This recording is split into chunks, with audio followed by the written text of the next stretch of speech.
Bien, dans cet exercice, nous allons voir comment on enregistre le stockage et le déstockage de marchandises. Donc, que l'on soit une entreprise, que l'on soit une coopérative ou une association, stocker les marchandises est d'une importance très élevée. Parce que la valeur que l'on a stockée est une valeur conservée. Alors, pour comprendre le principe, on va dire ceci. Lorsque vous faites un achat d'une marchandise, c'est pour le revendre avec un prix supérieur au prix d'achat. Donc, vous dégagez une marge. Lorsque vous, après l'achat, vous stockez la marchandise, qu'est-ce que vous faites? Vous immobilisez les frais d'achat. OK?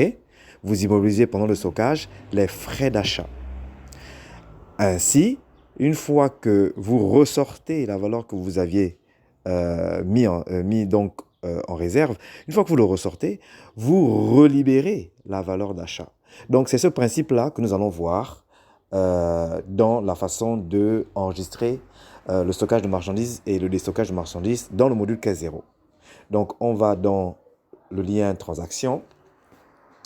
On va supposer que la marchandise a été stocké le 15 décembre 2020.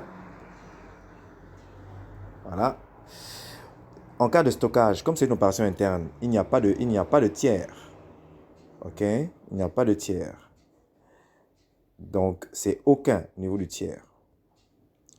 On met le libellé que l'on veut. On mettra stockage de 2 cartons de lait. Voilà. OK. Alors, les 3 colonnes qui suivent sont facultatives. Ensuite, il ne s'agit pas d'opération de créance ni de dette opérationnelle. Donc, c'est 0 pour les 4 colonnes suivantes. Quand on stocke la marchandise, on est d'accord qu'il n'y a pas d'opération de trésorerie. Donc, c'est 0, pas de compte, et pas d'augmentation de trésorerie ni de diminution de trésorerie. Par contre, au niveau du compte, on est aussi d'accord avec la logique qui veut que on choisisse le compte à la fin, tout en bas, qui est le compte stock augmentation. Excusez-moi, je me suis juste trompé de ligne. Je vais reprendre. Voilà, stock augmentation. Voilà. Donc, étant donné que j'ai vendu 2 cartons de lait, je vais donc augmenter mon stock de 2 cartons de 10 000. Donc 20 000 en augmentation. Voilà, je viens d'enregistrer le stockage. Mais comme je disais tantôt, stocker, c'est immobiliser une valeur qui a été achetée. Voilà. Donc, la même journée de stock, on va enregistrer l'opération suivante. Le 15, pas de tiers. Et on dit ici, donc, remise de frais. On fait une remise de frais. Stock de cartons de lait. Donc, on fait une remise sur les frais de stock de 2 cartons de lait. Alors, comme précédemment, ce n'est pas une dette vis-à-vis de tiers ou une créance vis-à-vis de tiers. C'est 0 pour toutes ces colonnes.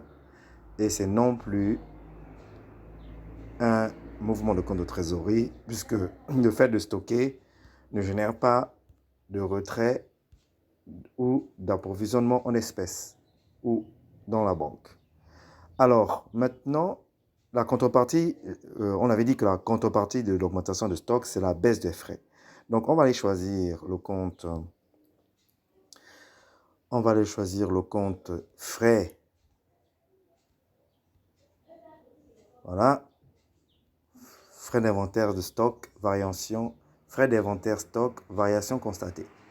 Donc, les frais ont diminué de 20 000, les frais de stock, puisque lorsque j'ai acheté le stock, j'ai augmenté les frais d'une certaine valeur. Si vous vous rappelez l'autre opération, on avait acheté 5 cartons de lait et ça nous avait coûté 50 000. Étant donné que 3 cartons ont été vendus pour 30 000, les 2 cartons qui n'ont pas été vendus à la fin de la journée sont mis en stock. Donc, c'est une remise de frais. Voilà, on vient de terminer avec l'enregistrement du stockage d'une valeur. Vous regardez en haut que le contrôle de transaction est à OK. Maintenant, faisons l'opération qui consiste à faire le déstockage d'un carton. Donc, on est le lendemain, on est le 16 décembre 2020. Toujours pas de tiers puisque c'est une opération interne. Voilà. Je sors, je déstocke un carton sur les 2 que j'ai mis hier. Je déstocke un carton de lait. Voilà. Donc, comme auparavant, on n'a pas de dette. OK. On n'a non pas vu de mouvement de trésorerie. OK. Donc, 0 ici. Et maintenant, on est d'accord que ici, le fait de redéstocker le carton de lait, on va donc aller dans stock diminution. Je redéstocke, donc mon stock va diminuer de 10 000. OK? C'est parfait. Alors, comme à précédente logique, le fait de déstocker, vous augmentez les frais d'achat. Donc, la valeur d'achat est ressortie, c'est reconstitué. Donc, en même temps que le déstockage, excusez-moi, vous avez, donc on déstocke, il n'y a pas de tiers vis-à-vis. Là, on met les frais liés au déstockage d'un carton de lait. Voilà. Voilà. OK. Alors, donc, pas de dette. Il n'y a pas de dette vis-à-vis de nous et vis-à-vis des autres. Il n'y a pas de compte trésorerie. On commence à s'habituer dans le cas de stockage. Dans le cas de l'opération de stockage. Donc, c'est 0. Voilà.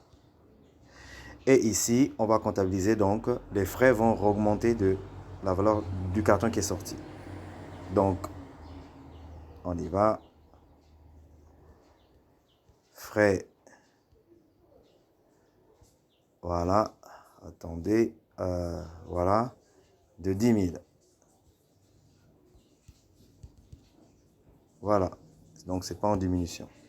Et voilà. On vient de finir un cas de déstockage de marchandises. Voilà. Donc, je pense que ce n'est pas difficile. La seule logique, c'était en lien avec les frais d'achat. Une fois qu'on a compris le lien avec les frais d'achat, on a donc compris comment se passe l'enregistrement du stockage de marchandises. Je vous remercie.